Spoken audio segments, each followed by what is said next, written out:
You know how it is? You're scrolling through social media and bam, another viral home remedy pops up.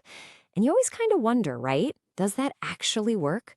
Well, today we're going after the big one, the so-called flu bomb. We're going to get into it and really separate what's real from what's just hype. And this, right here, this is the claim that basically broke the internet. You have this Australian alternative health advocate, Barbara O'Neill, who calls this drink a natural antibiotic. And just like that, boom, the idea goes absolutely viral. I mean, think about that. A natural antibiotic. That's a massive, massive claim. So, what's even in this thing? Let's break it down. I mean, you can totally see why this took off, right? Look at this. It's not some weird, complicated formula. It's just simple stuff you probably have in your kitchen right now. It feels wholesome. It feels natural. And, when you're feeling sick, mixing something like this up can make you feel like you're actually doing something about it. But, and this is the big question, is it really medicine? Okay, so here's what we're going to do. We're putting on our detective hats. We're going to take this whole flu bomb apart, piece by piece, ingredient by ingredient. First, we'll look at what everyone online is claiming. Then, we're going to dig into the real science and see what actually stands up to scrutiny. Let's get to it. And listen, people aren't just saying this helps with a little sniffle. No way. The claims are that this concoction can help with some really serious stuff. We're talking bronchitis, sinus infections, even pneumonia. And that it works in just a few days? I mean, wow. Those are some seriously bold claims. So let's really put them to the test. All right, let's get into the nitty-gritty. It's time to unpack the flu bomb. Are these ingredients the miracle workers people claim they are? We're about to find out. And we're starting with the star of the show, or maybe the most controversial ingredient. Okay, first up, garlic, the so-called natural antibiotic. The claim is that a compound in it, allicin, has antimicrobial properties.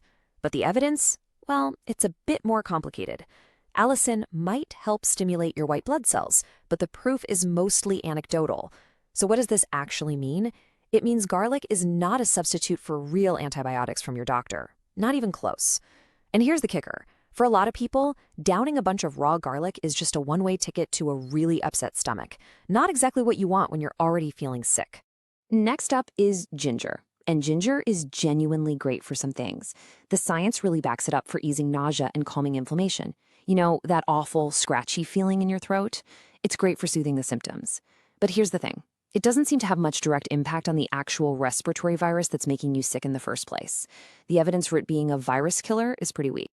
And what about that spicy kick from the cayenne pepper? Well, the capsaicin in it definitely gets things moving. It can make your nose run and give you this feeling of clearing out. But that's the key word, feeling. It's a temporary relief from congestion. It makes you feel less stuffed up for a bit, but it's not actually a cure. It's not fighting the infection itself. Okay, so we've looked at each ingredient on its own, and it seems like they're pretty good at making you feel a little better. But what happens when we zoom out and look at the bigger picture? What does the broader scientific research say about these kinds of remedies? And this is where it gets really interesting. Scientists didn't just do one more small study. They did something called a systematic review. Basically, they took a step back and sifted through over 100 different studies on garlic and ginger's antiviral effects. They gathered up all the pieces of the puzzle to see what the whole picture actually looks like. So, what exactly is a systematic review? Well, think of it as the ultimate summary. It's a method where researchers collect and analyze multiple studies all at once. It's basically the gold standard of scientific evidence because it gives you a much more reliable and complete answer than any single study ever could. So, after all that work, after looking at all those studies, what was the big conclusion? The verdict was low to moderate quality evidence. And that's a pretty big deal. In scientific terms, that's a polite way of saying the claims are way overblown. That whole natural antibiotic thing, the strong, consistent proof just isn't there. Let's break that down even further. When it comes to actually preventing you from getting sick, the evidence was minimal. For boosting your immunity overall, also minimal. But for helping treat the infection once you already have it, the evidence was moderate. So what does that mean? It means this drink is much more about providing a little bit of comfort when you're already sick, not about being some kind of magical shield that stops you from getting sick in the first place. All right, so the story on garlic and ginger is kind of mixed, but what about the other two big ingredients in here, honey and lemon? They're like the classic cold and flu soothing duo, right? Well, it turns out a recent clinical study decided to put them head-to-head against a placebo. And this is what makes this particular study so compelling. They took one group and gave them a real honey and lemon gargle. The other group got a placebo, something that looked and tasted similar, but didn't have the active ingredients. This is how you find out if there's a real effect or if it's all just in our heads. And the results were pretty clear. On average, the people using the honey and lemon gargle recovered in about 4.5 days. The placebo group, it took them over 6 days. That's a difference of almost 2 full days.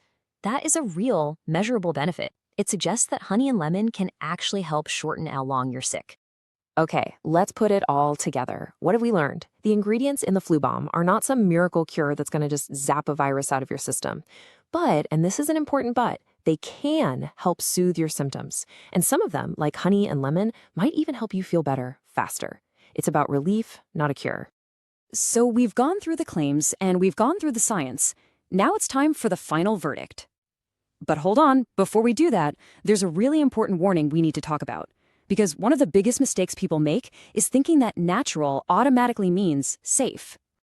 And this pretty much sums it up. The Public Health Communications Collaborative makes it clear.